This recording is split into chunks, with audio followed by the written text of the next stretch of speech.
Hello, one and all. I'm Bradford Becker. Welcome to Red Barn Radio, now in our 24th year of broadcasting. Tonight, we present to you Roots Music Southern Style with episode number 911.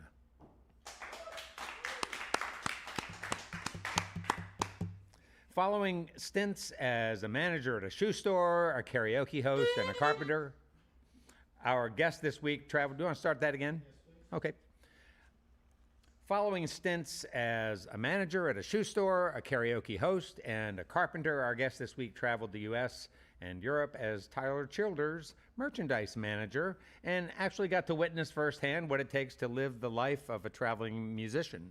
Music has always played a pivotal role in Zach Russell's life, a background in Baptist and hymnal music as a youth and a taste for hip-hop, rock, and country music informed his musical style between 2016 and 2020 as he found his footing. What a perfect time to bring Zach's music your way. Welcome, Zach Russell, to Red Barn Radio. All right, thanks for having me. I'm gonna play you some songs. Well, my life here has ended, and my time has run out. My friends and my loved ones, I'll leave, there's no doubt. When this world turns over, it comes my time. I'll leave this whole world with a satisfied mind.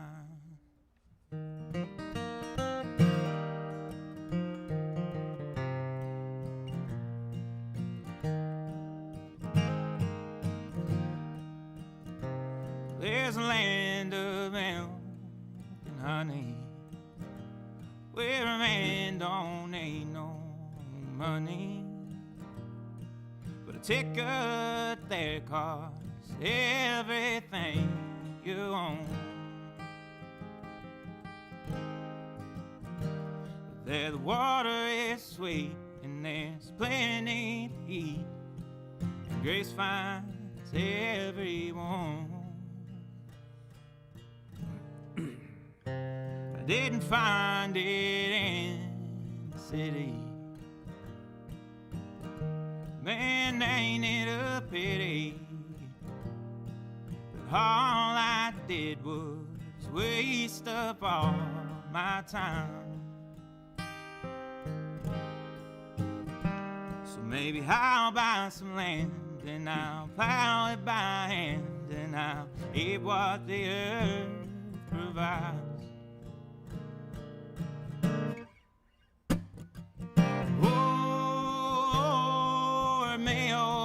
My man, cut me a slice of that apple pie my mama made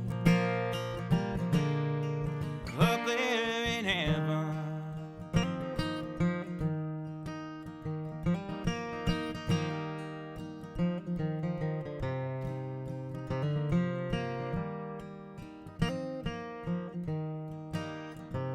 If I'd give up my earthly treasures, I have blessings beyond measure, but I find myself still holding on to mine. But take only what you need, there'll always be enough for everyone.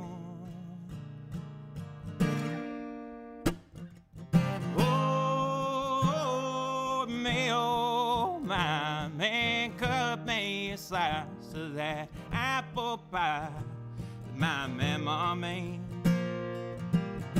Oh, up there in heaven, hot damn, oh Jesus Christ, man, oh I wanna know just what it's like in heaven. Oh,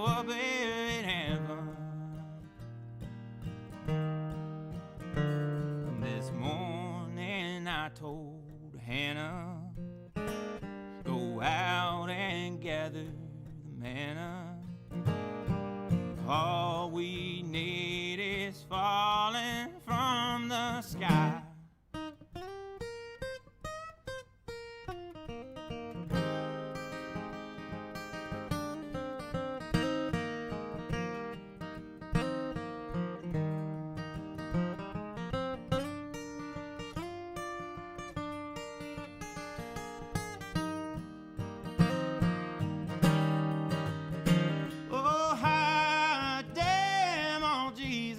Christ, man, oh, I wanna know, good God, just what it's like in heaven, oh, up there in heaven.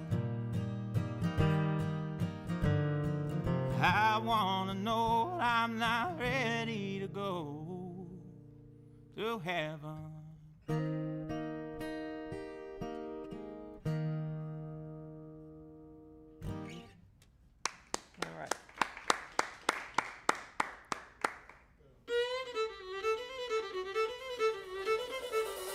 Good evening and welcome to Red Barn Radio. Wherever in the world you're listening, welcome to Roots Music Southern Style. Thanks to WEKU, Red Barn Radio's official radio partner, NPR for Central and Eastern Kentucky. Listen online at weku.org. Red Barn Radio is supported by Visit Lex, Lexington, Kentucky's Convention and Visitors Bureau. More information on what Lexington has to offer is at visitlex.com.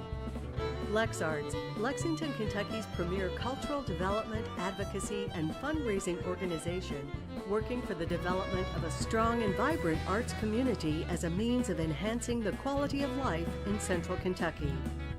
Follow Red Barn Radio on Twitter and like us on Facebook. Here's the host of Red Barn Radio to tell us more about tonight's performers.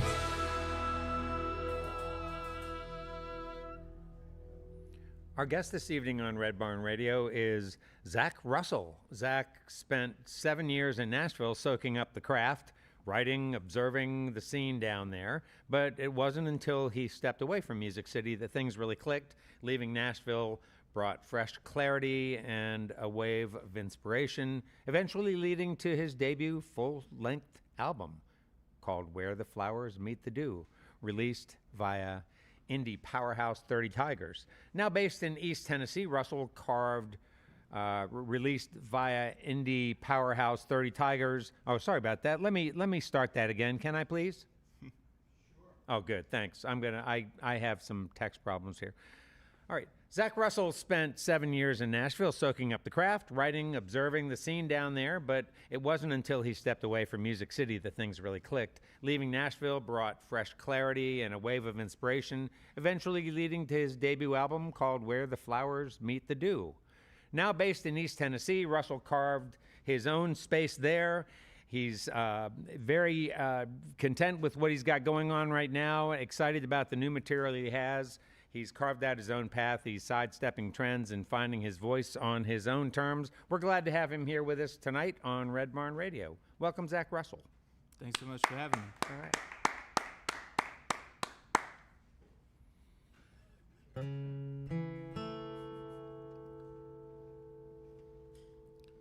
I'm going to play another one here. I actually wrote this one about my wife. It's called Redbud Girl. I don't know how much you know about the redbud tree, but it's the first thing you kind of see blooming in the spring, and it grows right at the edge of thickets and just like reaches straight out into the light for resources and love, and it's a sign that better times are coming and the winter didn't win and death didn't take us this time, and that's how I felt about meeting my wife. It's like a whole new world happened, and I feel like I should say that. She'll probably appreciate that. This one's called Redbud Girl.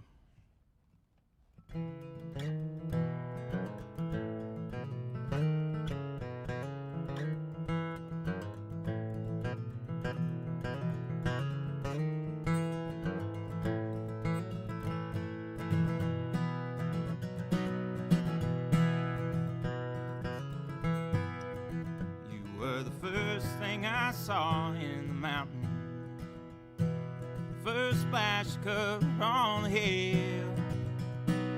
First sign of life in this cold dead world. I love you, my redbud girl. Now I know longer days are coming, but the sun is shining brighter all the time. Pretty soon the fiddle ferns will all unfurl. I love you, my redbud girl. Redbud girl, redbud girl, redbud girl, my redbud girl. Down here in this hollow, my red mud pearl. I love you, my redbud girl. Before you know it, this ridge will be a thicket, thicker than the sap rolls off the pines. These morels keep on growing, baby, won't need nothing more. I love you, my redbud girl. Redbud girl, redbud girl, redbud girl, my redbud girl. Down here in this hollow, my red mud pearl. I love you, my redbud girl.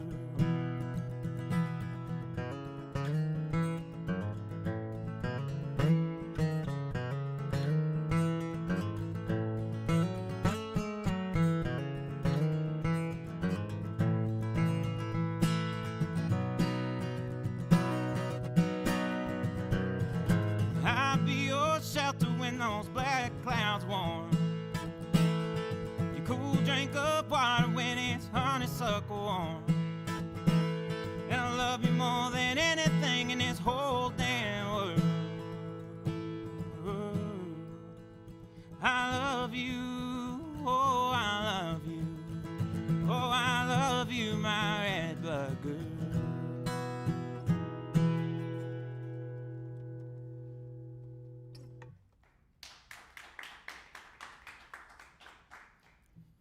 I'm glad there's a little feedback from real people in here. It'd be kind of, yeah. We're not real. I need to get me one of those Will Smith AI crowds in here.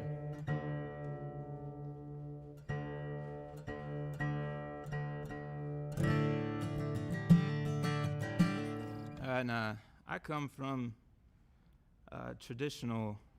more traditional music. You know, my background's in church music and old time bluegrass and stuff like that. And so I like to incorporate as much as I can into my sets because I still think there's power in the old songs.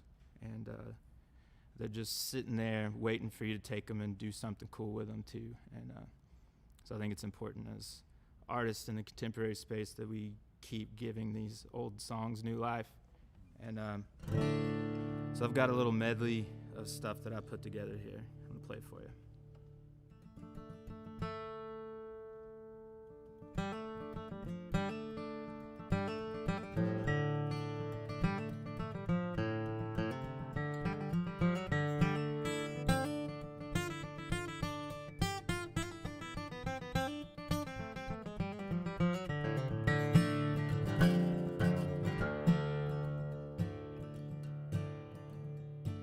Went out this evening for to take a little walk.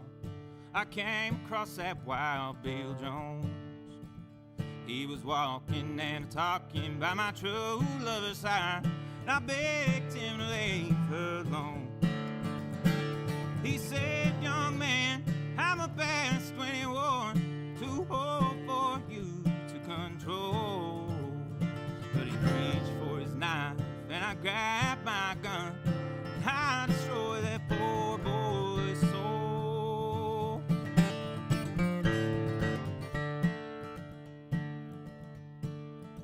So pass around that old long neck bottle, sit and have a drink with me.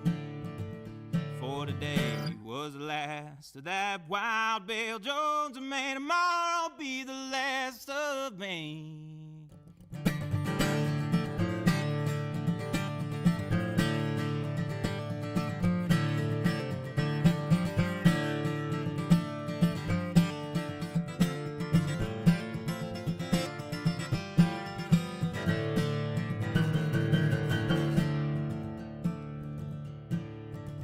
Summertime, when the living is easy, fish are jumping, and the cotton is high. Your daddy's rich, and your mama's good looking. Hush, little baby, oh baby, baby, baby, don't you cry. Me, I'm poor, a poor wayfaring stranger, traveling through this world of woe. There'll be no sadness, no, no, no, no, no total danger. That bright land to which I go. I'm going there to see my mama.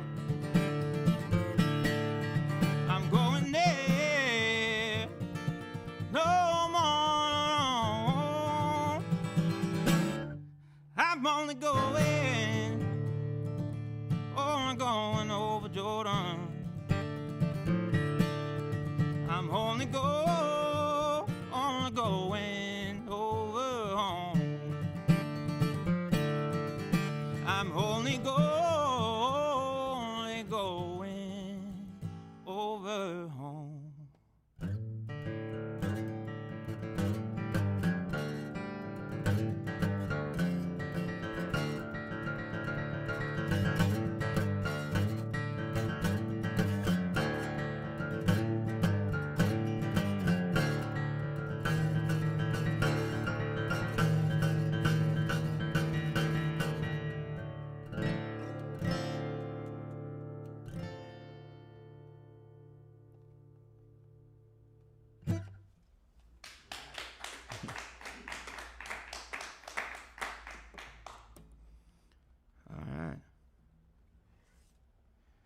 Thank you all so much for tuning in. I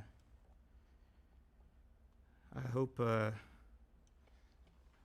helped the traffic today a little bit. Even if it's just one or two, you know, it's better than nothing. Thank you if you are here watching, and I appreciate you. I'm going to play another one here. I wrote this one with my buddy Alex Leach. I don't know if you guys are familiar with Alex Leach, but he's been a preservationist of the history of bluegrass music and a very important figure in the local Knoxville scene, and been a friend to many. And we wrote this song together. It's called Shadow. It's about that ugly part of yourself that just finds you everywhere you go.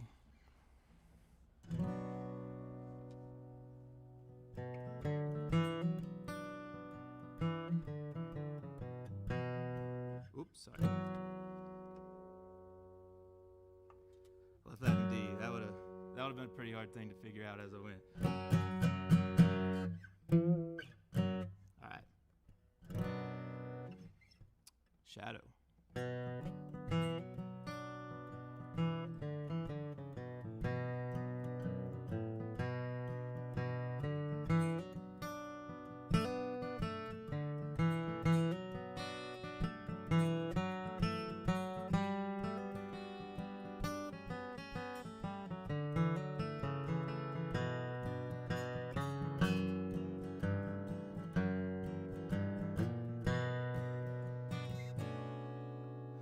There's a shadow that follows me around.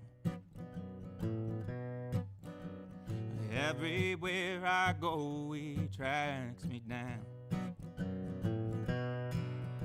So I go out at night and try to stay out of the lights. There's a shadow that follows me around.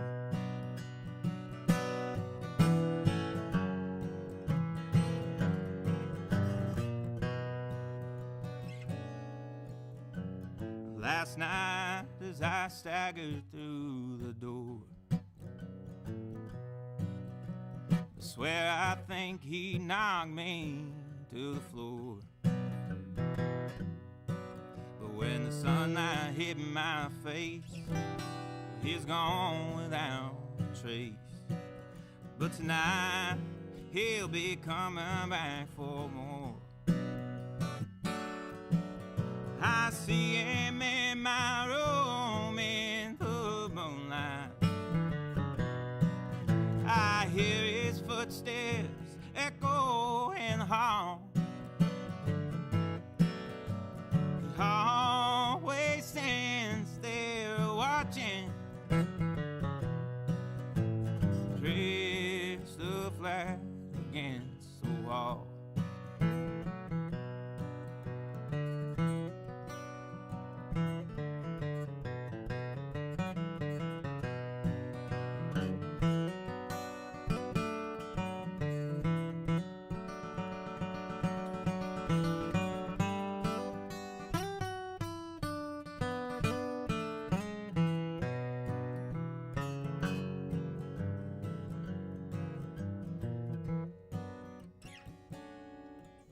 So I pack my bags down the road I've run, headed west towards the setting sun. But every time I look back, he's right there on my tracks. Guess who follow me until my days are done? I see him in my room in the moonlight. I hear his footsteps echo in the hall. He always stands there watching, crystal flat against the wall. Crystal flat against the wall.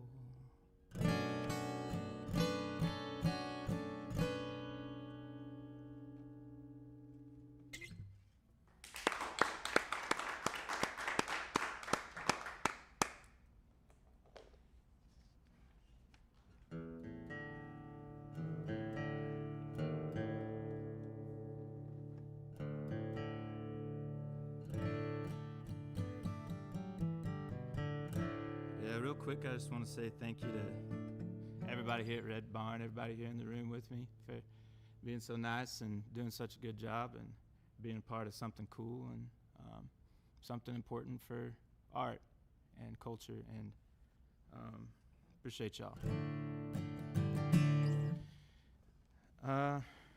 This is a sad little love song I wrote. It's called Million Miles Away. There's not a ton to say about it, except I just kind of felt like singing a sad song. And so this is it.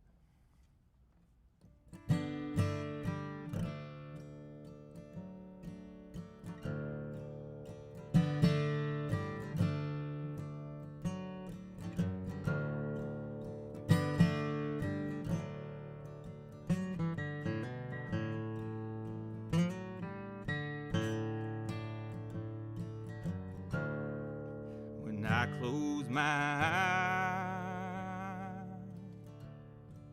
it feels like I'm falling. It's like I keep crawling, but nobody ever comes for me. When the sun starts to rise at my darling. All night she's been crawling further and further away from me. A million miles away, oh, a million miles away. The other side of this king size is a million miles away.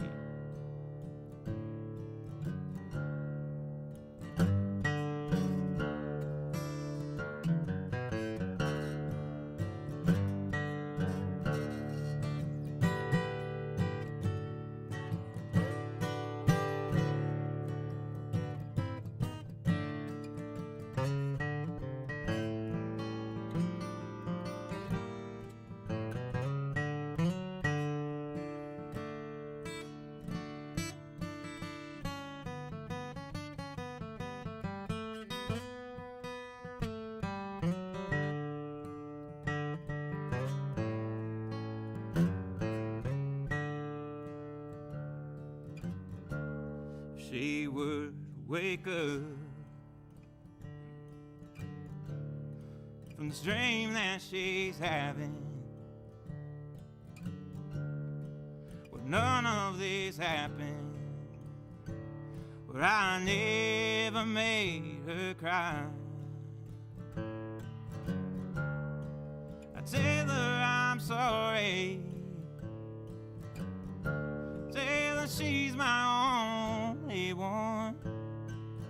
I'll do the work that needs done. She won't ever have to worry. A million miles away, oh, a million miles away. The other side of this king size is a million miles away.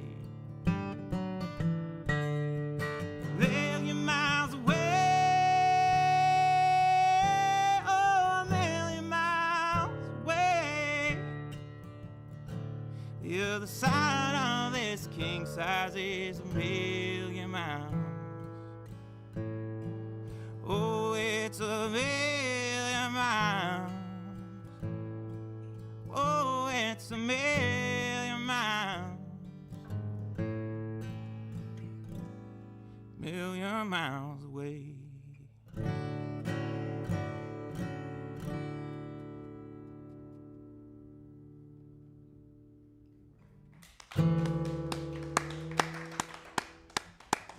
Do that now so I don't forget again. Oh, sure, that's all right. Get it over with. Hey, our guest this evening on Red Barn Radio, if you're just joining us, is Mr. Zach Russell. Zach lives down near Knoxville. We'll have him tell us a little more specifically where he lives exactly. He's got a new album out, a relatively new release called Where the Flowers Meet the Dew. I know he's going to be playing some tunes from that here tonight. He's got some cool stuff going on. Zach, you're terrific. Oh, thank you. Guitar playing, is just great accompaniment to your equally terrific voice. And sure do appreciate what you're doing up there. Well, thank you. That's awful nice. Yeah. Yeah, I wonder if we might just sort of lay some foundation for folks talking about your family story, the place you were raised, the people who raised you, and, we can, as we warm up here, we'll talk about how all that transfers to your music if we can't figure it out for ourselves. Sure, yeah. Yeah, so, take it away. Oh, I live currently in Clinton, Tennessee. It's about 20 miles north of Knoxville, straight up 75. Grew up just another county north there in Caryville, Tennessee, Campbell County. Started the hometown with Dean Dillon that wrote Tennessee Whiskey. Ah.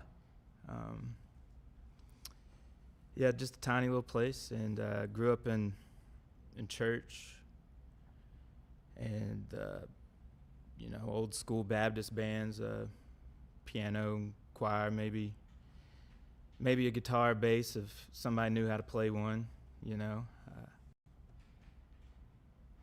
Yeah, and then I just kind of always wanted to play music and started off playing in the church there when I was a teenager. And then just never put it down. Yeah, and it just kind of led to here. Yeah. And so in the church, when you were growing up, were you involved in other aspects of the church, or was your role at the church mostly musical? Well, it was I was just a attendee and a guy that played guitar. We weren't official down there, we didn't have like a band or Gotcha. sound or nothing, it was just. So you didn't have like a praise band of people you subcontracted with. No. And paid, no paid $500, musicians. No paid musicians there. Yeah. Huh. So talk about your family some. How did you all end up down where you are? How did your family end up in that territory? Well, as far as I know, we still have this plot of land that we're working on, kind of bringing it back to its glory days down in Oliver Springs, Tennessee. At some point, the ancestors on that side, they came down, and so we have the original land grant from like 1827 or something. Huh. So that land's been in the family for almost 200 years, and then from there, I think it seems like, best I can tell, is that both sides of my family left from Oliver Springs and went to Caryville there because there was a lot of mining happening on Caryville Mountain. So that seemed to kind of pull the young, strong men over there to make some money. And so I think that's how my family ended up in Caryville. Mm-hmm. Yeah. And what about the music piece in your household? Was it strictly sacred and church music, or was there also sort of music from out there in the culture that was playing in your house? There was a little bit of everything. Well, not a little bit of everything, but there was some outside stuff too. We were a Skinnered household. My mom liked Journey. I had the Old Brother Where Art Thou CD. I wore that thing out. So yeah, there was some other things in there. My mom played piano, and she was, depending on who you ask, my mom or my dad. My mom will say that I'm a guitar player because she was trying to learn how to play guitar when she was pregnant with me. And my dad claims it was him because he stuck my hands in spider webs when I was a baby, because it's supposed to make you good with your hands. So they fight over that, of who gets to take credit for me. Do you take sides on that argument, that debate? I mean, I guess both and. Yeah. Huh. Either of them singers? Your dad a singer? My mom sings a little bit. I don't know that my dad ever tried. I feel like if anybody gave it enough time, they could learn how to do it a little bit. I don't think it's out of the realm of possibility for him, but he's never been a singer. Yeah. What about your guitar playing? You have a very confident and focused way of playing guitar. You make little phrases mean a lot. You do some neat voicings. I love. I just like, for instance, the way that you're closing some of these songs. Just very, very neat, unique, authentic kinds of endings. Do you give time to that, to thinking about how am I going to close this song out? Yeah, well, for me, it's mostly like I write the song, I get the rough draft down, and then as I'm playing through it, normally I fix all the awkward stuff on accident, you know, just like it just kind of flows out of me when the time comes, you know. So yeah, I mean, I give space for that to show up for sure. Yeah, I sit and play my songs a lot and practice a lot. So I certainly try and give space for ideas to show up and accidents to happen. Yeah. Yeah, you seem very intentional about sort of circumnavigating the guitar cliches. I really been enjoying listening to that that part of your playing. It seems, it feels. That's all right. Just water. No, I mean that because to me that's really time well spent. It's another sort of stamp of authenticity on your work.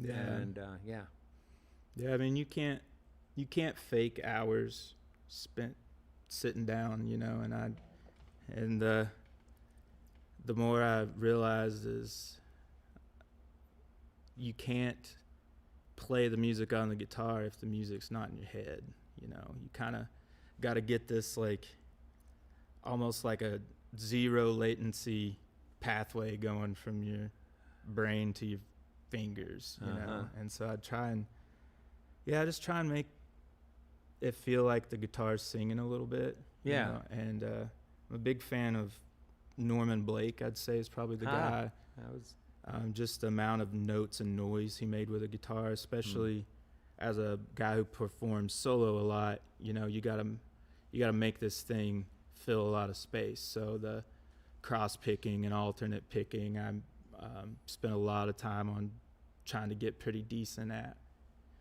If you're ever lost in a section, you can always just throw a shape on there and just hammer out a bunch of notes, you know, if in a pinch. It's kind of like knowing how to get out of trouble a lot too.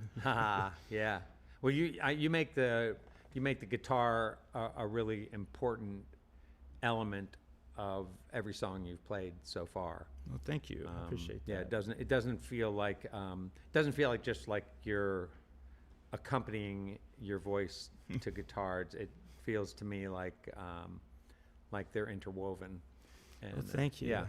I think it's just time, you know, just time spent with it, I think. Yeah. Yeah. Well, you've obviously done that.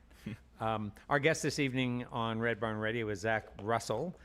He's here to play music for us all evening long, and we're also going to talk some more in just a bit. So let's welcome back Zach Russell. Well, speaking of family, this is it's a song I wrote called Mountain Ways, and it's just kind of about the cyclical nature of raising kids that end up raising kids, and it's a little bit about trying to pass on tradition, and you know, there's a lot of things about tradition that are important that we forget about. And so this is a song I wrote.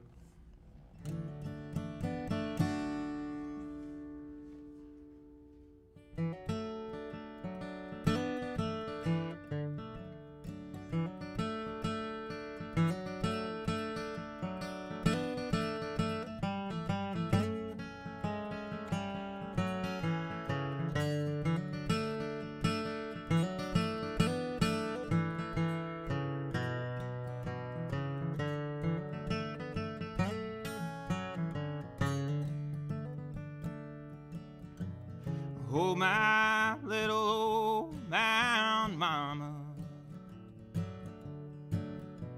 sing me one of those good old mountain tunes that your papa played while your mama prayed on Sunday afternoon. Sing me one of those good old mountain tunes. Oh, my old mountain papa, show me all of those good old mountain ways. 'Cause I've been gone so long that I forgot where I'm from, but there's road still ain't paved. Show me all those good old mountain ways.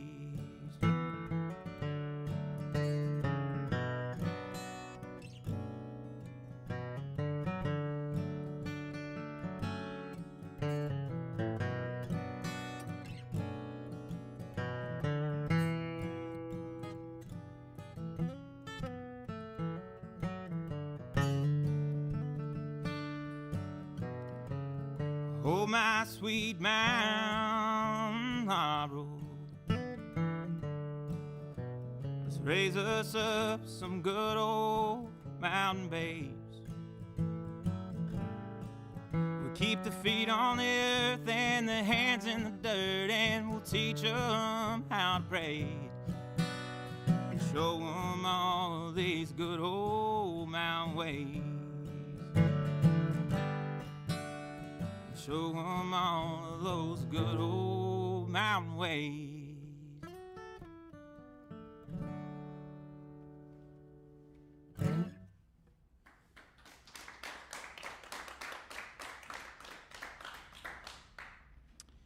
We've entered the section that I'm deeming the sad mountain section. So I got another one here. I'm playing a lot of new stuff tonight. I felt like it was just a good chance to throw some stuff out there and say the things I've been waiting to sing about. And this one's called Last Man on the Mountain. And I don't know why exactly I started writing it, but at some point it became about much more than the last guy that lived on the mountain coming down, and about the changing of times and loss of way of life, and yeah, real sad actually. It'll pick up at some point probably, but this one's called Last Man on the Mountain.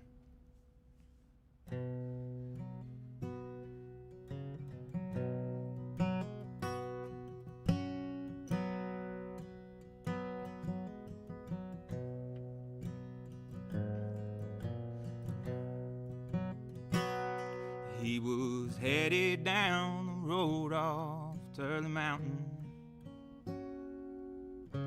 Ahead of him, the news had hit the town. The last man that lived up on that mountain. The last man on the mountain is headed down. His family settled there before the cold moved in. His daddy worked the mines till 63. He just spent his whole life up there roaming, picking berries in these hills of Tennessee. But he slowed way down, berries rotting on the vine. Things got bad before they got worse. He came up this mountain, swaddled in cotton. Now we sing him off this mountain with a verse. Goodbye, so long to my old friend. So long to the way that things have been. There goes the very last mountain man. Goodbye to what will never be again. The last man lived up on that mountain. Oh, the last man lived up on that mountain. Oh, the last man lived up on that mountain. Oh, the last man on the mountain is headed down.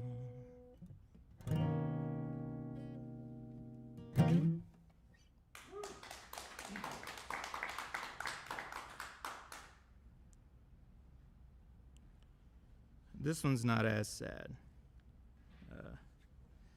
I really don't like when guys have concerts and they're like, sorry, it doesn't get any happier. Like, either be sad or don't, I don't know. But I'm usually not the one for playing a bunch of super sad songs, but for some reason that's just what's worked its way onto the set list today.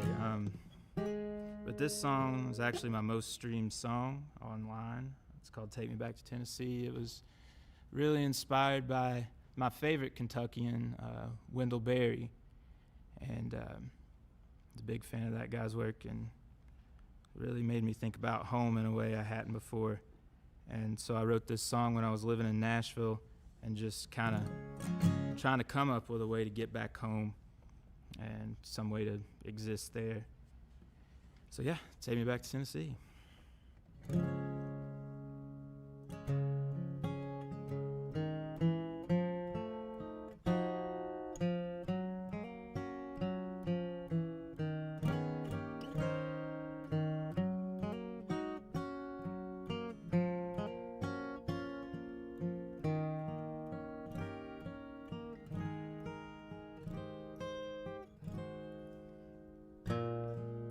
One day I'll be back home in Tennessee.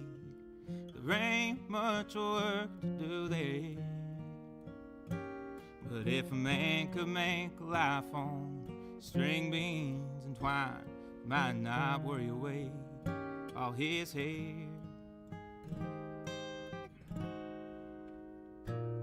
It was there I came to be, there I felt free, where the streams sing their own songs. But could someone leave a light on? 'Cause I'm coming home to stay someday.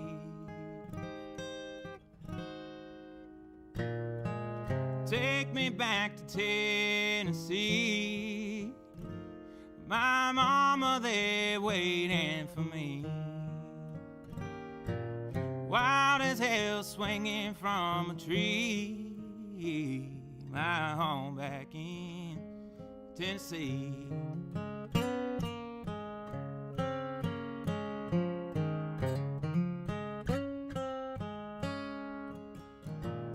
Way up on a mountain, cool water from a fountain that flows down from the pines, where a man could survive on muscadine wine.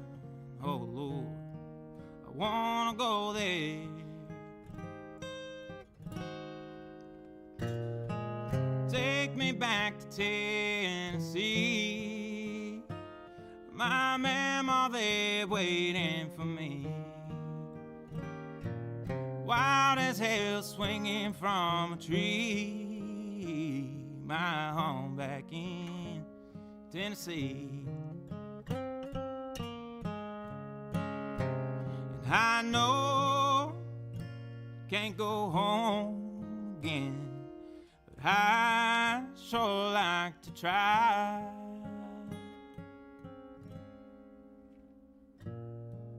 Take me back to Tennessee. My papa there waiting for me. Wild as hell swinging from a tree. My home back in Tennessee. My home back in Tennessee.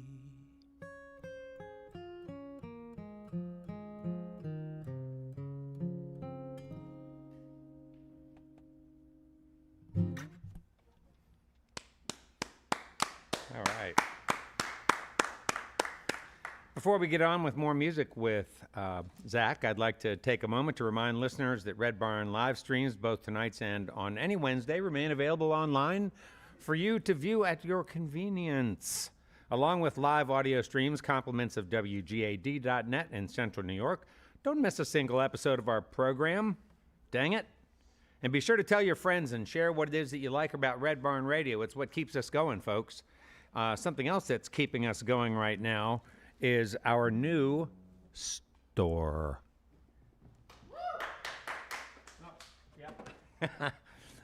So we have a number of items at our new store, from tote bags to T-shirts to, I'm trying to alliterate, top hats, T-shirts, top hats, tote bags, and toffee cups, coffee cups. So yes, we do also have a coffee cup, but this is to tell you now, here and now, that our cup can accommodate more than just coffee. You can put all kinds of beverages in here. Whiskey comes to mind as another. Certainly if you're entertaining a friend from Ireland or the United Kingdom, tea could also go in here. So this is just one of many things you can get at our store we want you to visit. You can find a direct link on our Facebook page, the Red Barn Radio main page, and in our weekly newsletter. Click the link for a fun way to support the show with official Red Barn Radio merchandise, and share with friends, please. Now a teaser for next week. Let me tell you about what's happening. Wyatt Ellis is our guest next week. He's accomplished more by age 16 than many musicians do in a lifetime. Hailing from East Tennessee, too, he's quickly becoming one of bluegrass music's brightest young stars with virtuosic mandolin playing, heartfelt vocals, and original songwriting. Wyatt blends the traditions of bluegrass with something new and really exciting. Named Momentum Instrumentalist of the Year and nominated for IBMA's New Artist at just 15, Wyatt's skill and soul have already earned him collaborations with legends like Peter Rowan, Marty Stewart, and Bobby Osborne. His January 2025 release, Winds of Rowan County, a duet with Peter, passed the torch while celebrating the roots of the genre. With a debut vocal album on the way featuring all new material, Wyatt is stepping into a bold new chapter, pushing bluegrass music forward while honoring everything that built it. That's next week. Mr. Wyatt Ellis on Red Barn Radio. Don't miss it. Let's welcome back Zach Russell.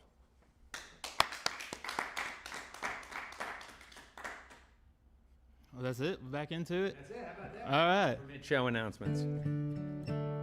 Yeah, I know Wyatt there. He's not far from me down there. The guy I mentioned writing that one song, Alex Leach, he is actually one of the players in Wyatt's band.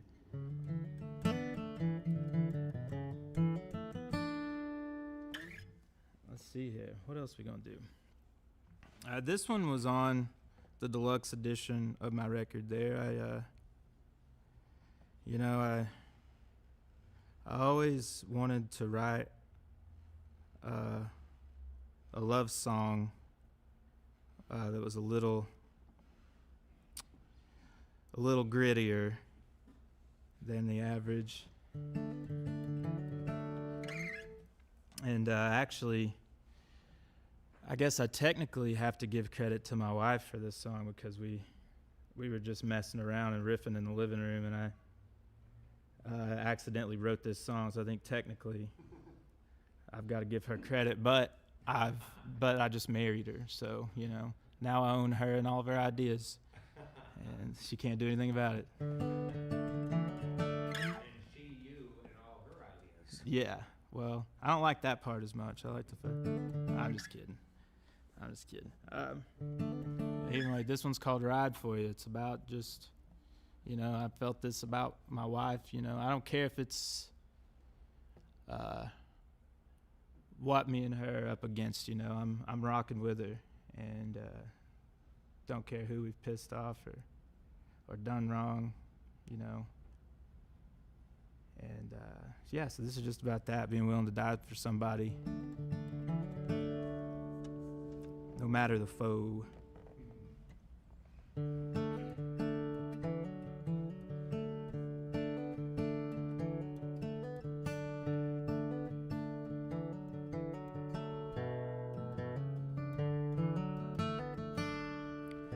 My baby fought the law, but the law won.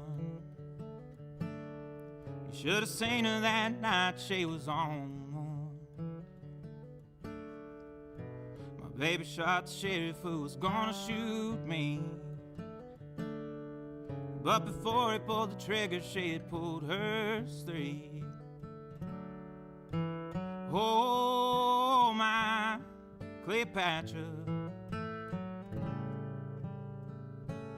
baby, how right for you. On the Bible I lie for you. Darling, I killed a man for you, like you killed a man for me. Baby, how right for you.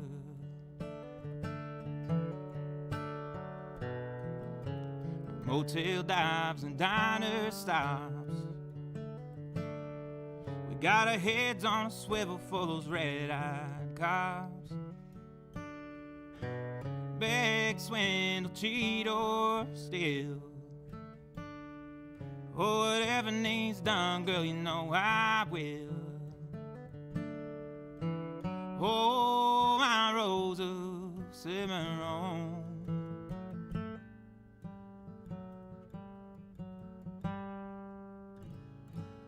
Baby, how right for you. On the Bible I lie for you. Darling, I killed a man for you, like you killed a man for me. Baby, how right for you.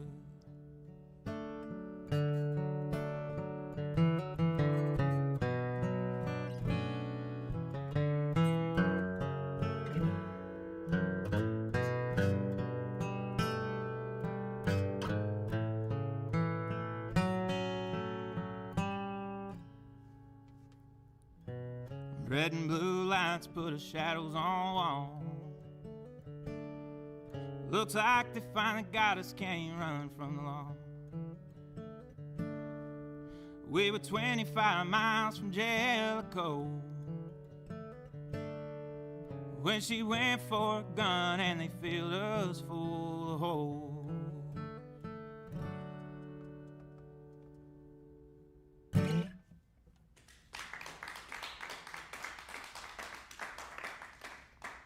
Well, I said it wasn't going to be sad the whole time, but everybody just keeps dying. I don't know what to do about it.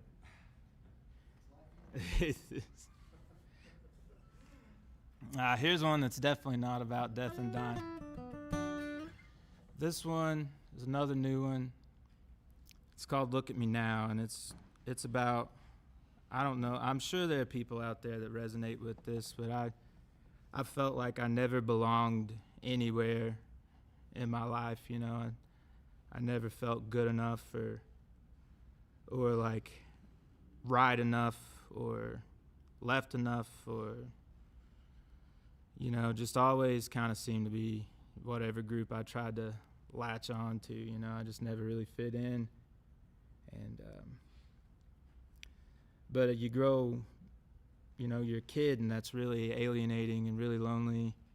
But you get to be an adult, and you just kind of look in the mirror one day and you're like, wow, I turned into a really interesting dude.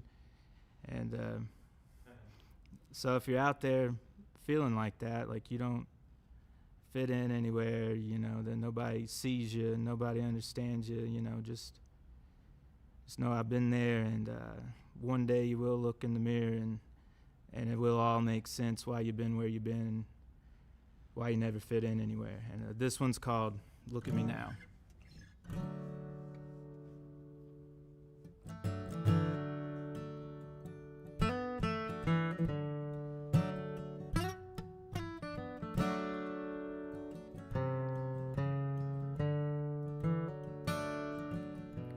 Always stuck out like a pine tree dead of winter. Everywhere I go, man, people just stop and stare.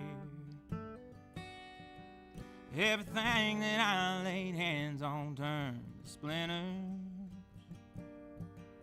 Every could go wrong, would go wrong, it ain't fair. But somewhere along the line I had to learn a little something.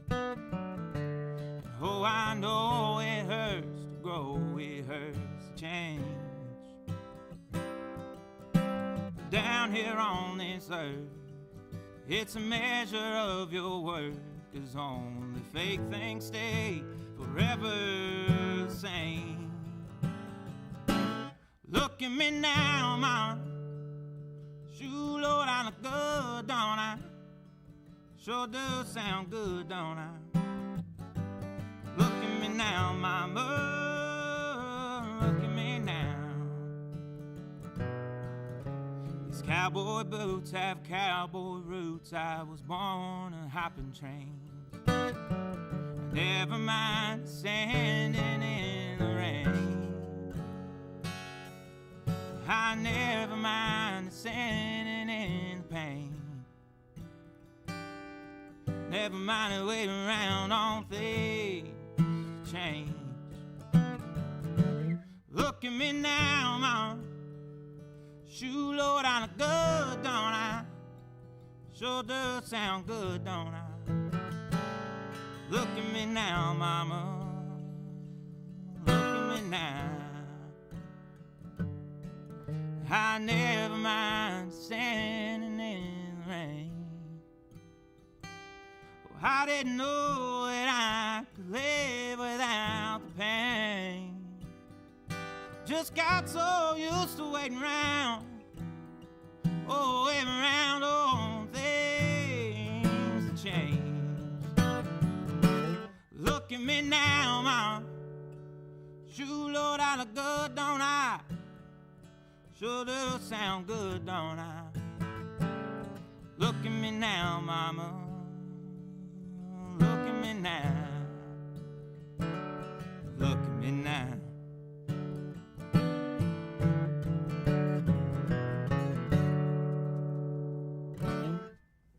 Thank you.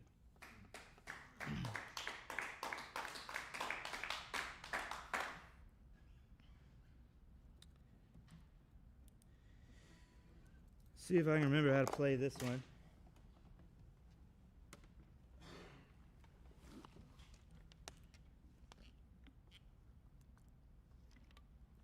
Yeah, this one is, I do a lot of thinking just in general, but about specific things as well.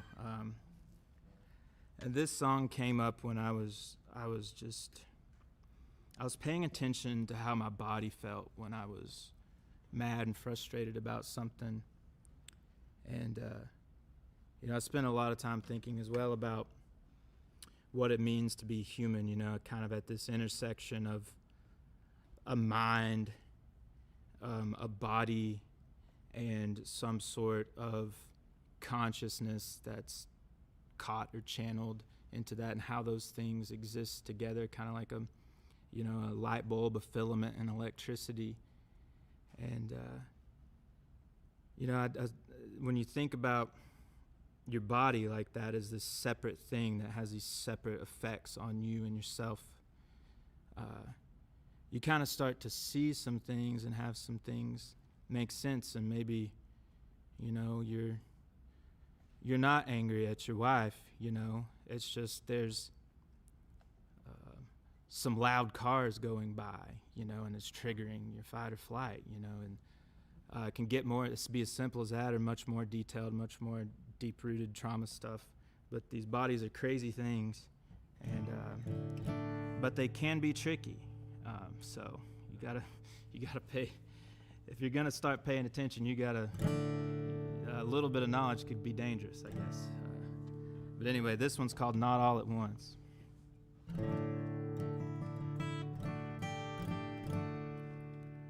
I clench my hands when I get angry. Anger must be in my hands. These hands can hold a lover.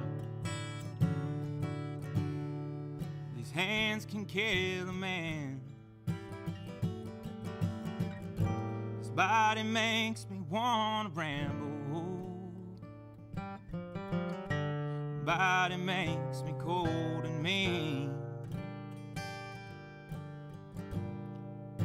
But body is a temple. Body is God's submarine.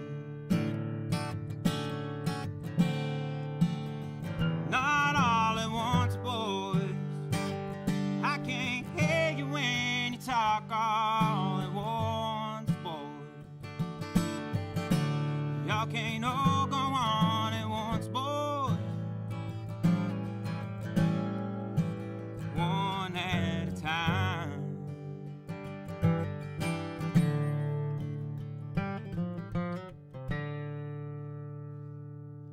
Before the thing there was a thought.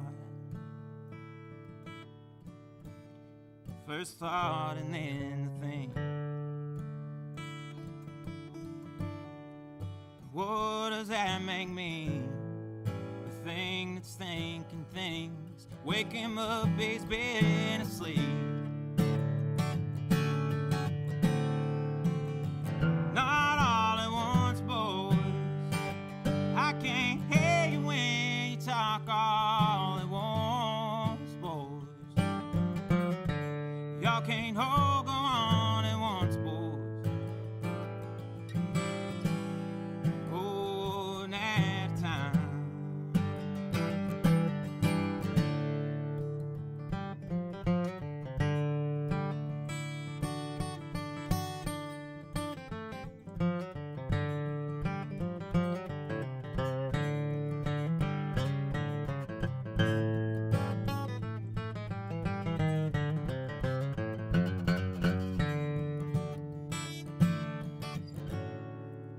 Bodies of this earth,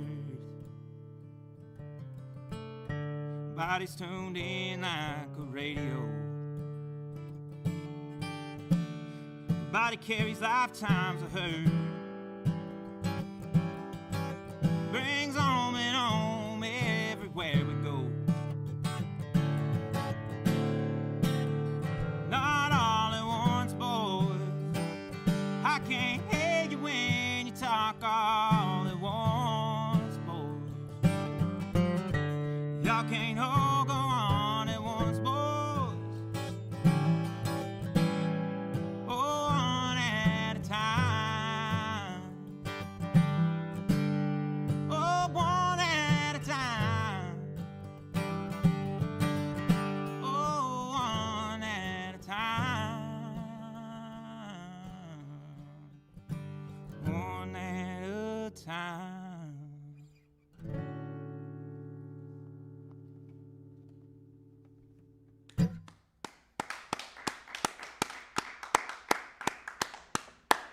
All right, our guest this evening on Red Barn Radio is Zach Russell. I trust you've been with us long enough to know that, and if you haven't been, well, welcome. It's great to have you here.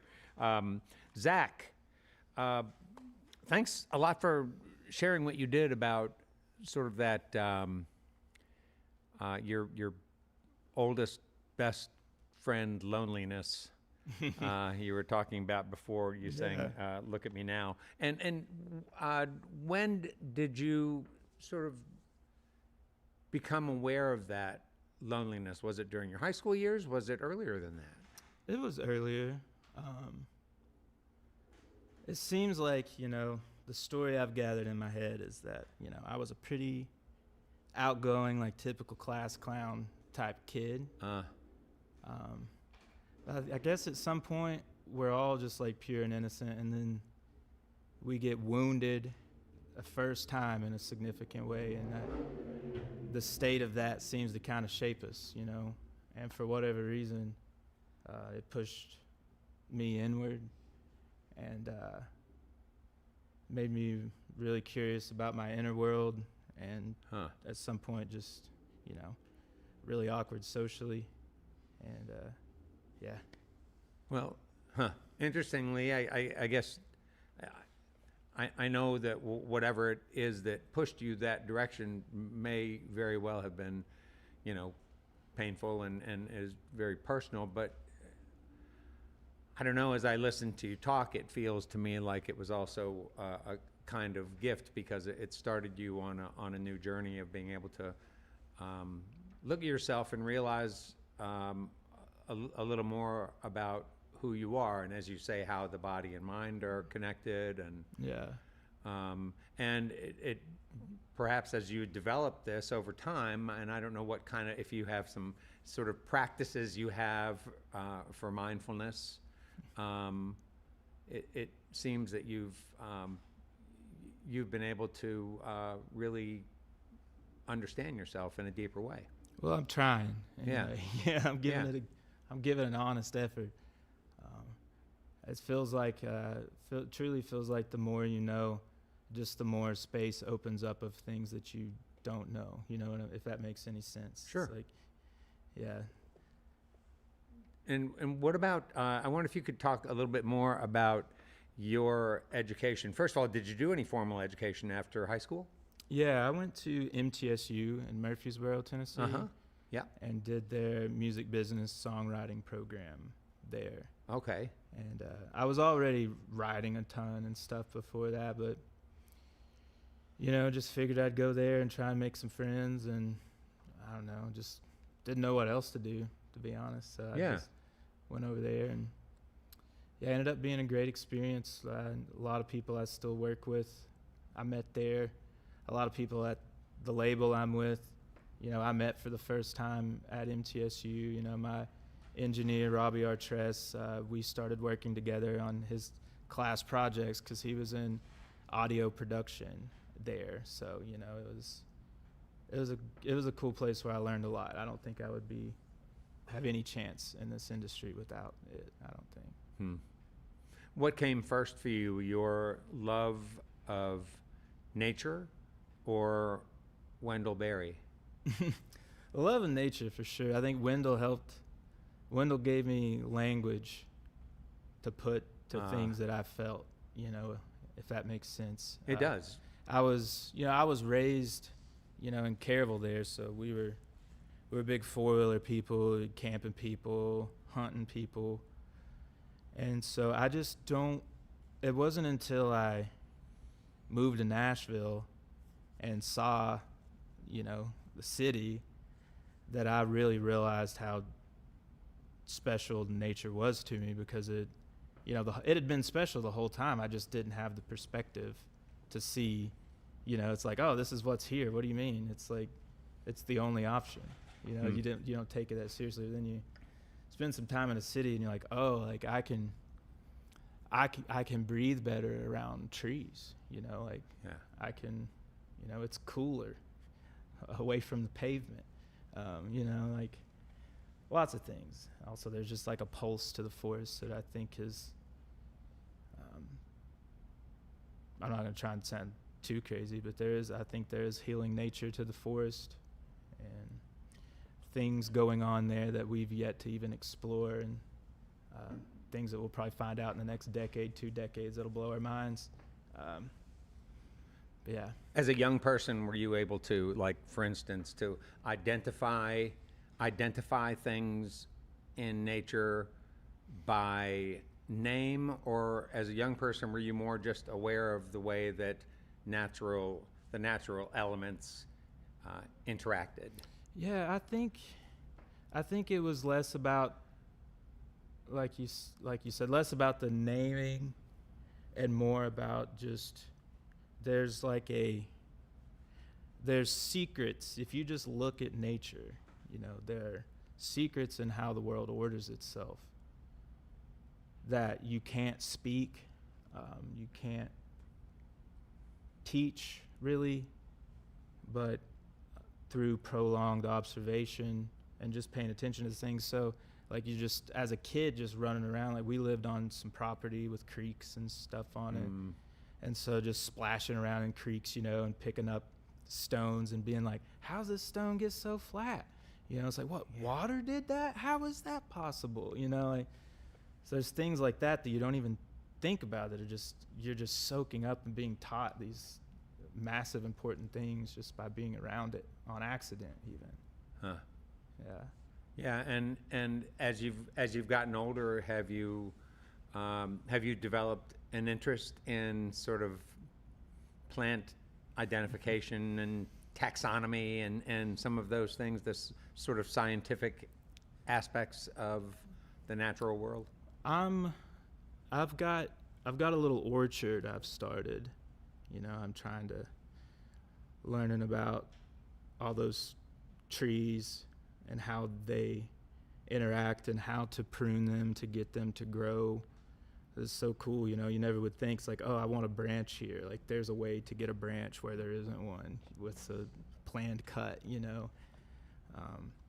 But it's it's such slow work. Like, you make a cut in January, and you got to wait till June to see if it worked, you know. Yeah. And yeah, and just I work with wood as well. So Tell me about that.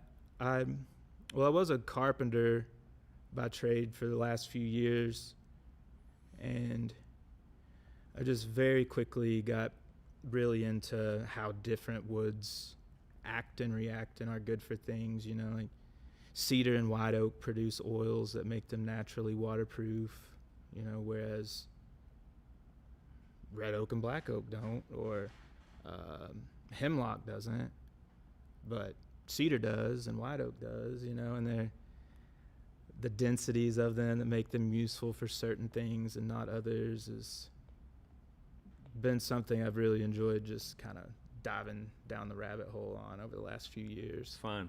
Yeah. Fun. That sounds great. Do you have Osage orange on your property or hedge apple? Familiar with that? Mm-mm. Yeah, it's a bright yellow wood, and they grow these big fruits that look almost like a green brain. I think I've seen that. Yeah, that's almost an amazing looks like wood. a jackfruit. Yeah, exactly. Yeah, it's an amazing wood. I bet you'd be interested. I'll send you something about that. Yeah, please do. Yeah, there's a guy who lives in this region who's sort of the world authority on the hedge apples. So, That's yeah. awesome. Yeah, he's written some cool stuff. Let's see. I wanted to ask you about a couple of other things that aren't necessarily related, but nevertheless, I'd love to hear you talk about them. So you. And this is really actually about your education too. Talk about the education, the part of your schooling that was called Tyler Childers merch manager. Oh yeah, well, What'd you learn? Well, my buddy Kyle Crownover, I don't know if you guys know Kyle Crownover, that's Tyler's tour manager. Yeah. We were roommates in college and then after college, and he got a gig tour managing for Parker Millsap, and then Parker Millsap played a show that had Tyler open right before like Purgatory came out. So Tyler was still kind of, you know, if he would have met him 3 months later, it would have been a completely different story. So he got on and he was, you know, doing everything, merchandise, driving, blah, blah, blah, tour managing. And then as the shows and the rooms were growing rapidly, so they just needed to add somebody.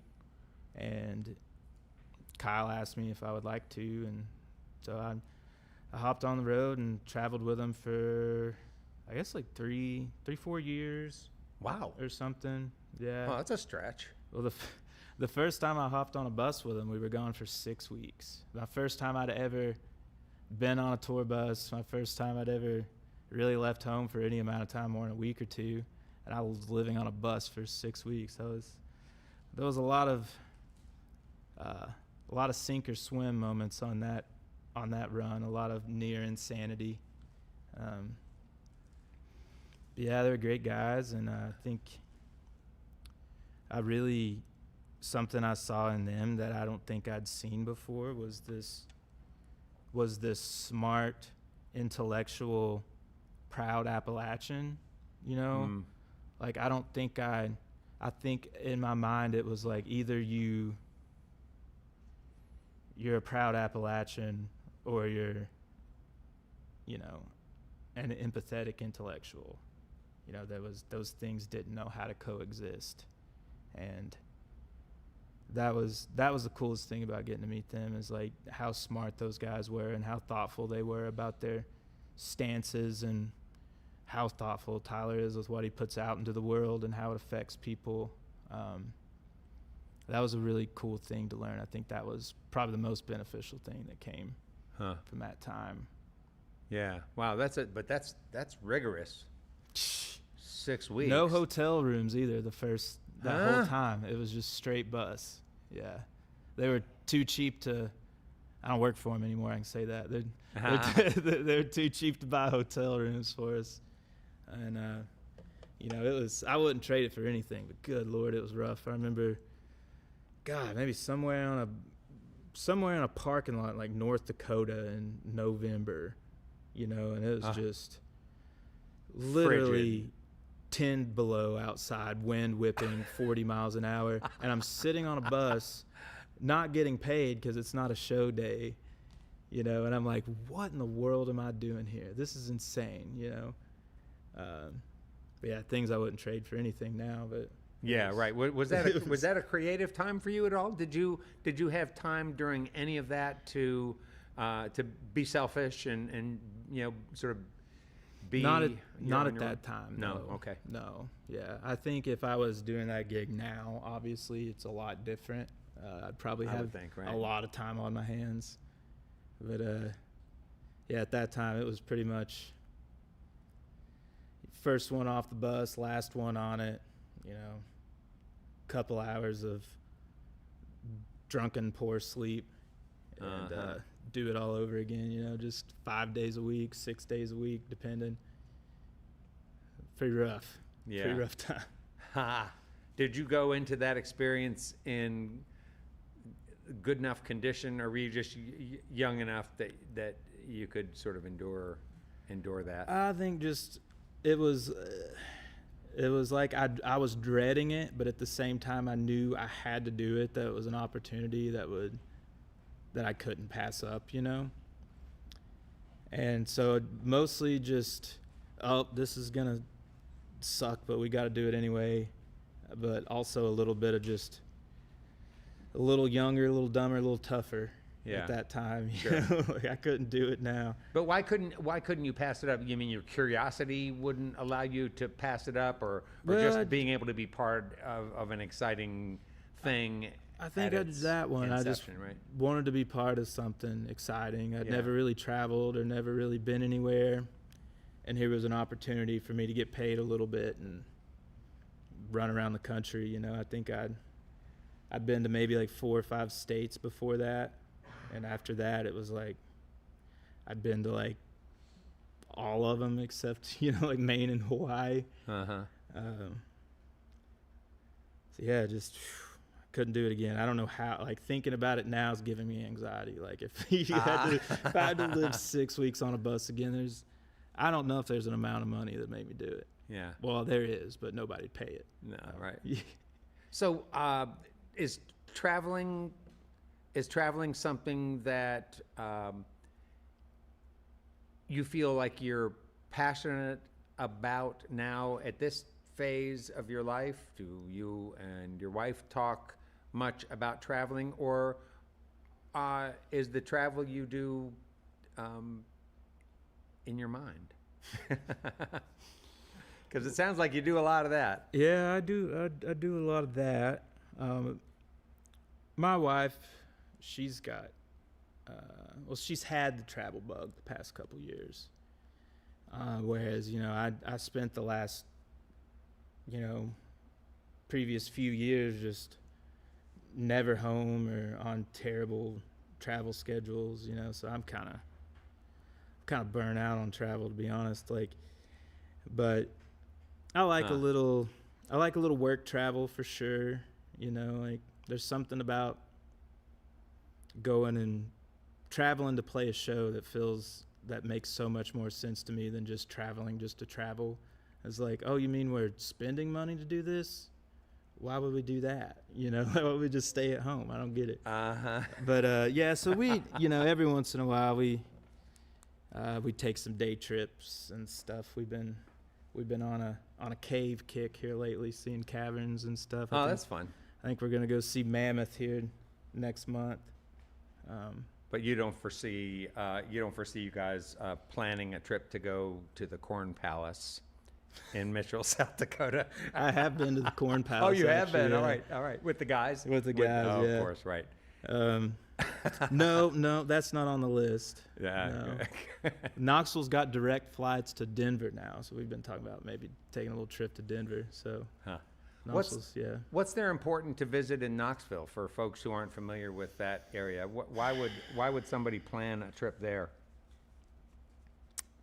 Don't think too hard on that now. You know, there's some there's some really great theaters down there. Like, I'm a big fan of theaters. And we got the Bijou down there that's got a really cool story. You know, it was a brothel and a porn theater, and you know, there's a murderous woman woven through its history as well. You know, it's really cool. And there's always it's a 700 seater, so you get a lot of really awesome up and comers. You know, that you can come out and still see in a small room. That's pretty cool. Like, I saw Sierra Farrell there a couple years ago. Oh, all right. Saw Tyler there the first time. Jesse Wells is coming there next week or next month or something. You know, Stephen Wilson Jr. So it's, yeah. If you're gonna go to Knoxville, I would try and find a show you'd like to see at the Bijou for sure. Oh, all right. Something I was thinking about as I was looking through your YouTube content.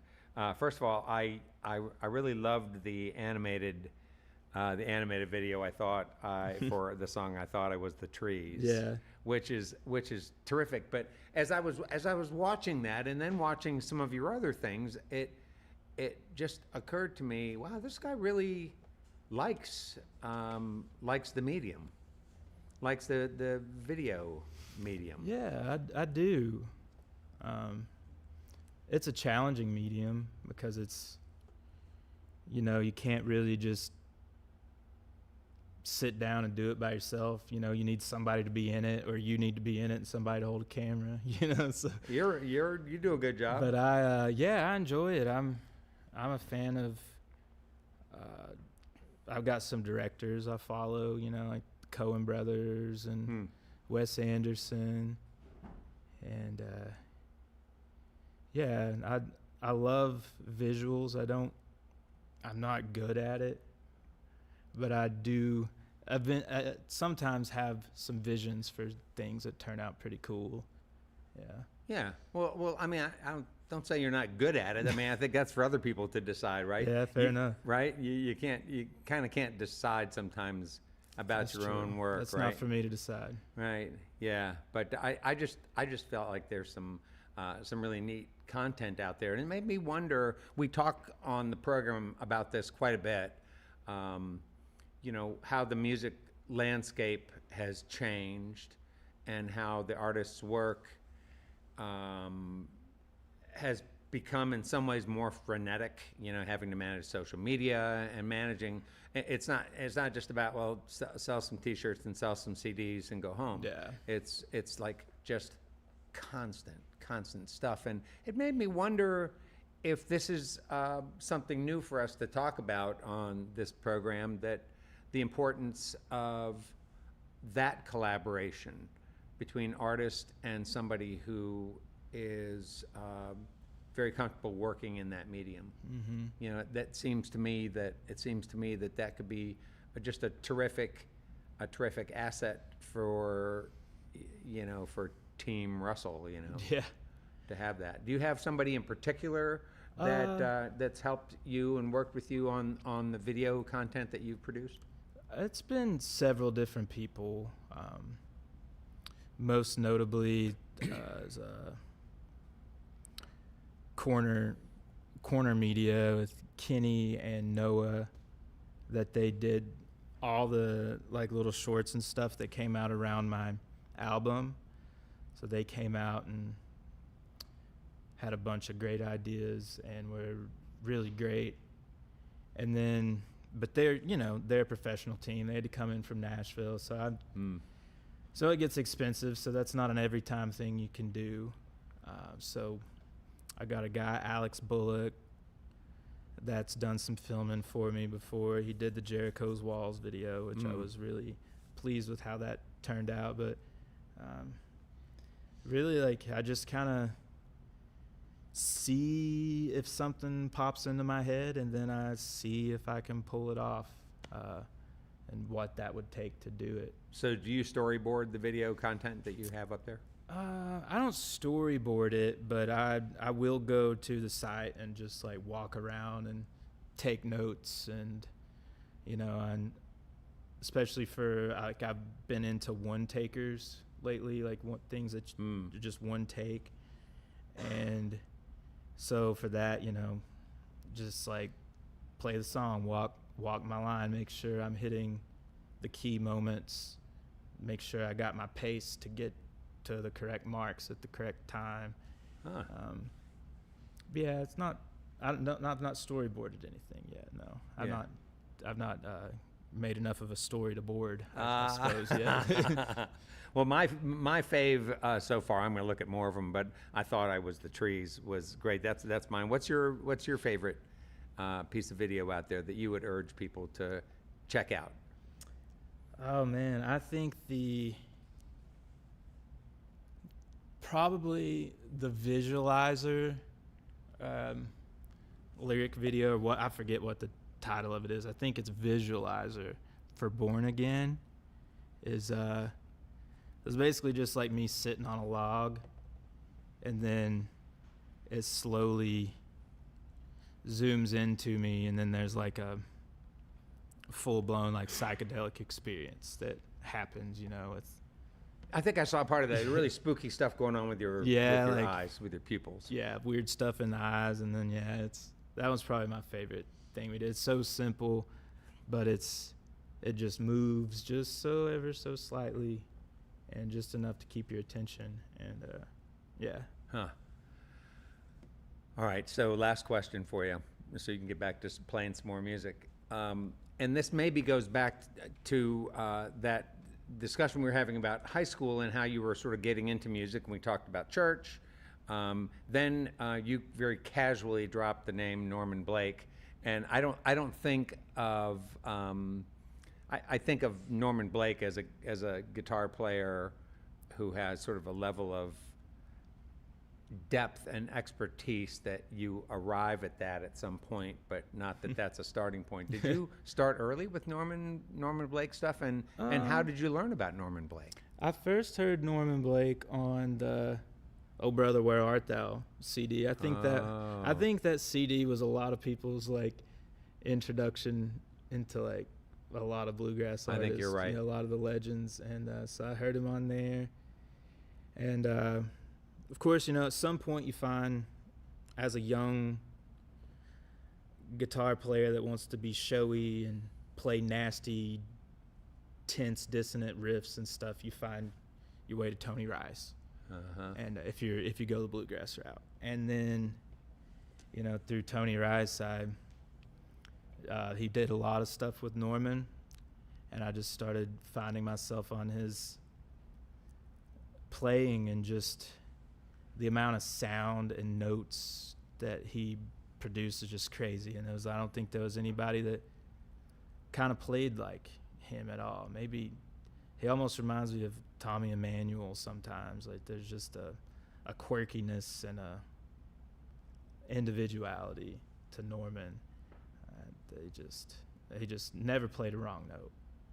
It was just wild. Well, or he made wrong notes sound right. Yeah, right. Exactly. Yeah, right. And did you ever explore any of the primitive, what they call the sort of primitive guitarists like John Fahey and stuff like that? I'm not familiar with Fahey. I was a fan of, like Robert Johnson when I was young. Yeah, found sure. out about that guy, and there's, like I was a fan of I was Maybelle Carter,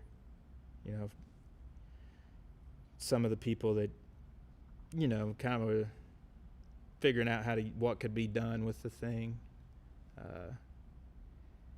Not a lot of the primitive players, no. Yeah. That's another rabbit hole altogether. Yeah, I'm sure I'll get there at some point. I just ain't made it there yet. Yeah. Well, I love the way you, again, on multiple occasions, the way you've attacked the strings. And earlier on in the broadcast, you went really hard after some low notes to do something really dissonant. But you did it once, and it's like, mistake? No. Twice? No. And third time? Yeah. So you always doing it on purpose. Yeah, no, it's great. It's great. And yeah, you're a wonderful player. And I think you've given folks who are listening who want to play some of the styles that you play some good ideas. Norman Blake is one place for sure to go. And Yeah. any others that you want to bring up? Well, Guitar I will players. say, I think, I will mention, instead of mentioning another player, I'm just going to mention it's everything's in the right hand. You're growing up and your brain tells you, oh, it's over here.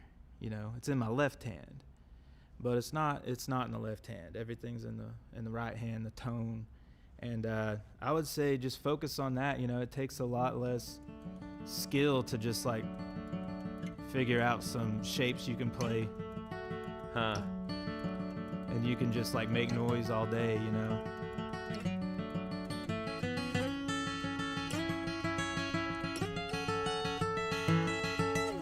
You just work that right hand and you can make a lot more noise with the guitar a lot faster than you can trying to learn. Yeah. Try to pick out individual little notes. Finding boxes and scales and stuff, right? Yeah. Just play the thing, man. Just make it make some sound and find yourself in it, Yeah, I love that. You want to play another song for us right now? Sure. What you gonna play? Are we doing okay on time? Yeah, we're doing just fine. Okay. What you gonna play next? This one I'm gonna play is called. Sorry. Did you get a drink of water?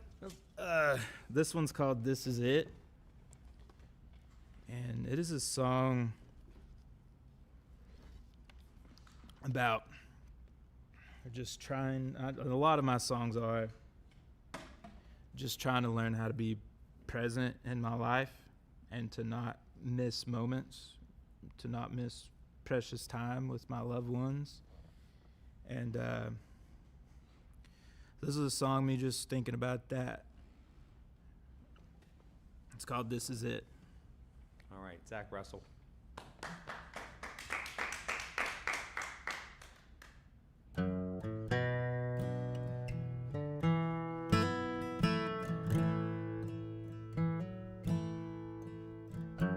When I'm just breathing and my old back is easing and the moon's laying low in the sky, I gather my thoughts, my worries and my wants, and I tune in to the sweet by and by. This is it, this is it, glory, hallelujah. This is it, my darling, this is it.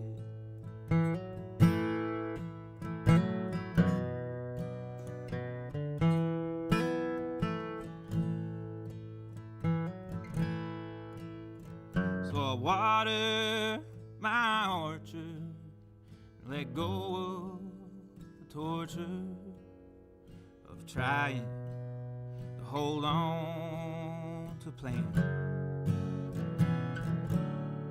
When you prune branches, they bleed. It's the same for me. But sometimes you gotta trust your master's hand. This is it, this is it, glory, hallelujah. This is it, my darling, this is it.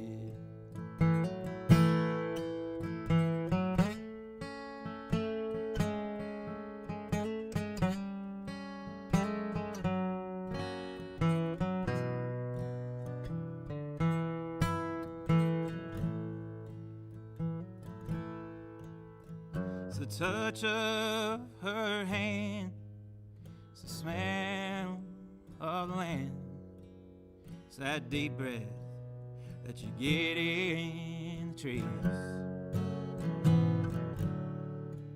May the last breath that leaves my lips be a moment unaware as I melt back into all of this. And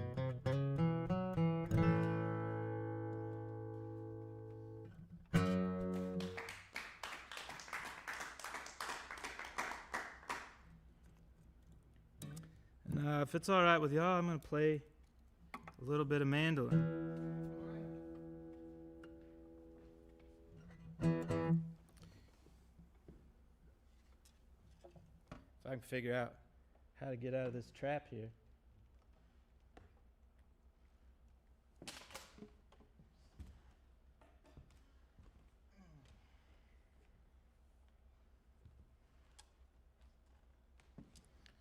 So I'm not a great mandolin player, but I love playing the thing. I think it brings out just it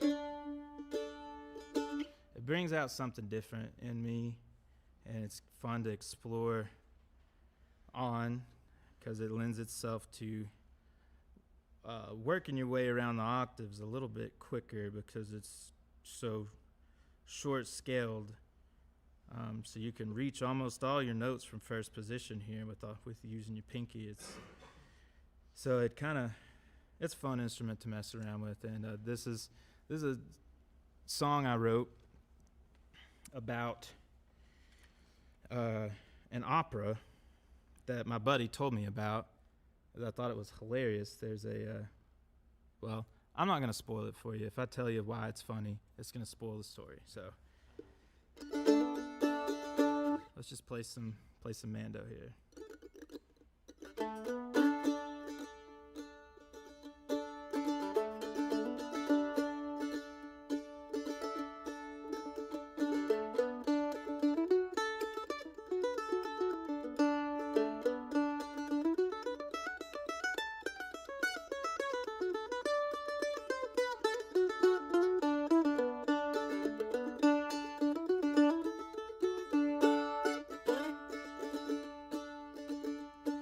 I walked down to the river just to have some place to go.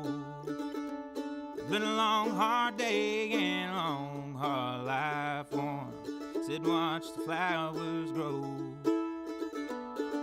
Then all of a sudden I heard it loud and clear. It fell on me like so cold breeze, like honey on my head. It said, come on over, come on over. The water's getting higher, so won't you come on over.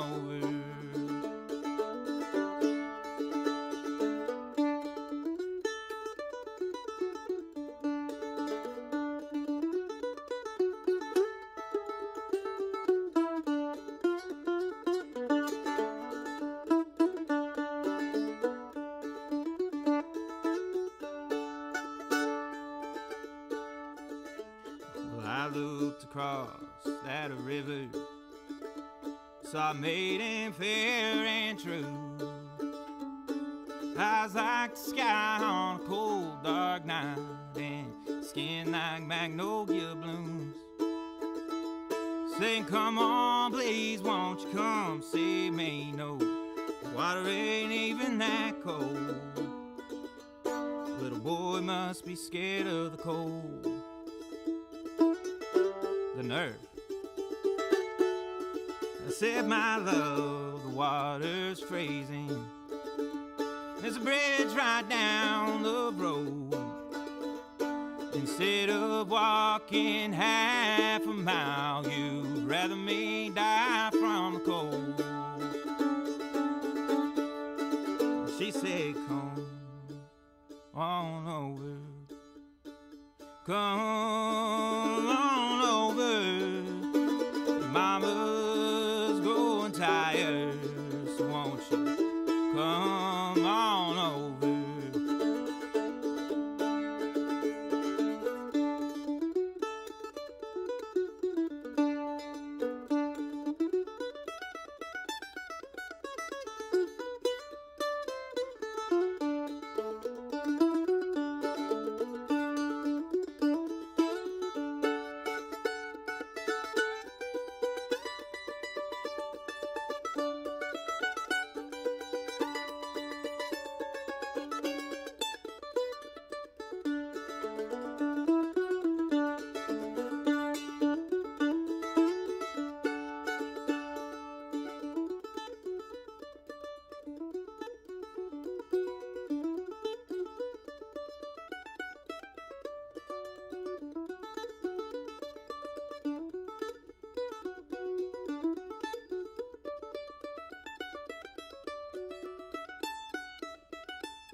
You know, mandolin's the most hateful thing in the world to keep in tune.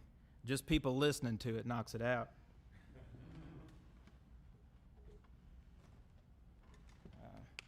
Well, I got a acapella one I'm going to do here, if that's all right. And I've been performing this song sometimes, and I just want to make clear the intentions of this song, I think, because I don't want to alienate anyone I'm trying to reach or prop up the wrong impressions of other people. This song's called Jesus Christ Was a Butcher. And it's not me claiming to be a Christian. You know, if anything, it's me talking about how there is no Jesus Christ in Christianity any longer. And, you know, Jesus cared about the small things and the weak things and the things that nobody else cared about. And this song's about all those things that are perfect for the role they serve, and they get a bad rap, and we wouldn't be able to have life without them. And so, yeah, this one's called Jesus Christ Was a Butcher. Jesus Christ was a butcher, pulled the skin off the meat, kept blood and death on his hands, so I could keep mine clean. Rome's blood-stained white, the groom to the bride. He was one with the Lamb, who was bound to make his knife. Oh, how I love Jesus. Oh, how I love Jesus. The Savior souls, the name not known, the name not known.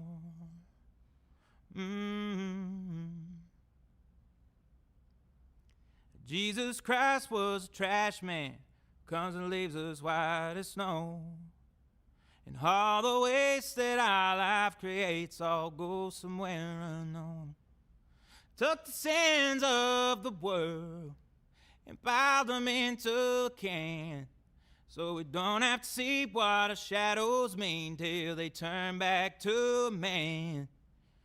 Oh, how I love Jesus.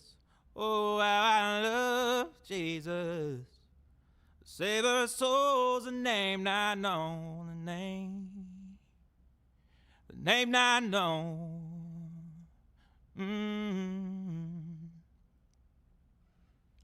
If Jesus Christ was the president, they crucify him on live TV.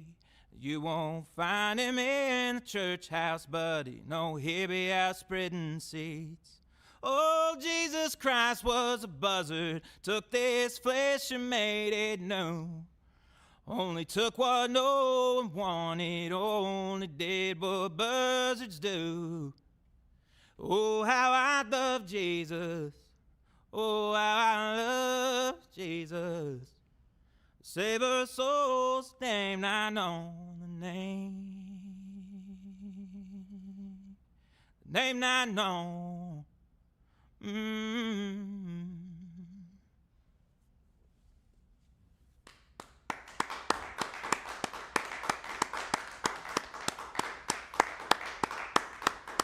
Well, there are many, many people to thank for our broadcast. First, Zach Russell, who's been our guest on tonight's program. We want to thank all of you for listening to our webcast, watching us on social media, and those listening to us on our growing network of Red Barn stations and media worldwide.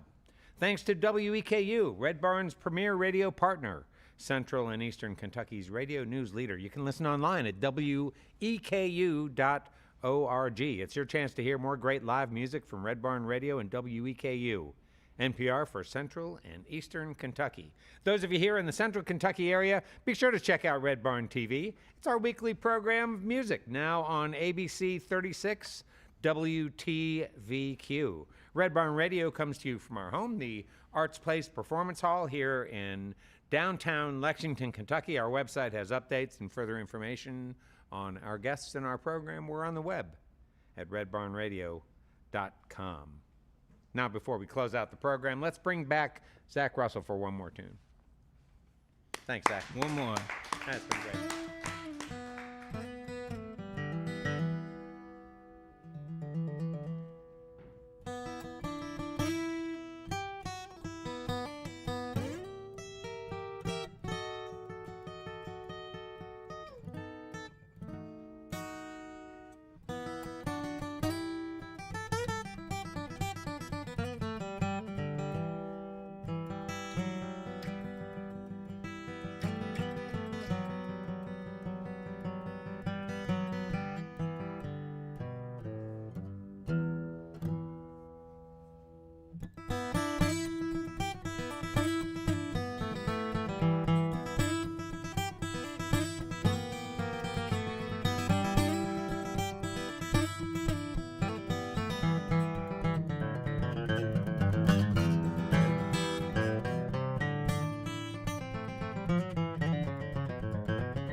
Jericho's walls, Jericho's walls, where the Jordan rolls down, oh, they're gonna fall down. Jericho's walls. God sends his men and guns, barters with daughters and sons. If you speak ill of Israel, oh, it might just kill you too. Jericho's walls, Jericho's walls, where the Jordan rolls down, oh, they're gonna fall down. Jericho's walls.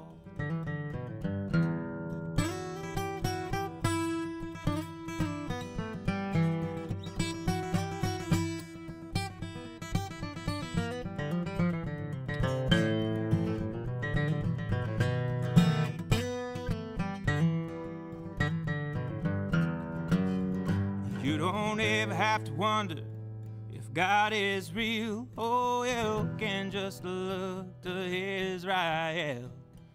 Here up above, all your power and lust, I watch your God of love fill this city with blood.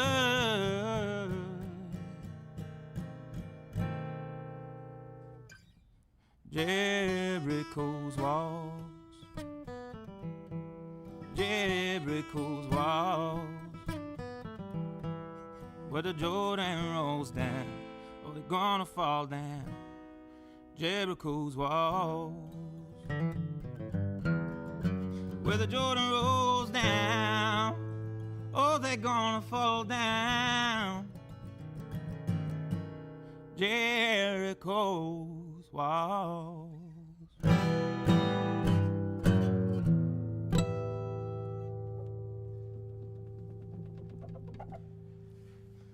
Thank you all. All right. Well, folks, that's all for our show for this week. Remember, you can see and hear Red Barn Radio worldwide as we stream live on YouTube, Facebook, and Twitch, Wednesdays, 7 p.m. Eastern in North America. It's always great to hear from all of you who listen to Red Barn Radio's archive performances on your favorite streaming platforms. So let us know. Speaking of you, folks, please, before, during, or after you enjoy Red Barn Radio, take just a moment to engage with us. Your comments, your sharing, all ensure that we will be around for you for a long, long time. We want to bring roots music, Southern style, to your neck of the woods soon. And now we bid you good night. Let's stick together, let's appreciate each other, and let's join up again for another great evening of music and conversation on Red Barn Radio. I'm Bradford Becker. See you next time.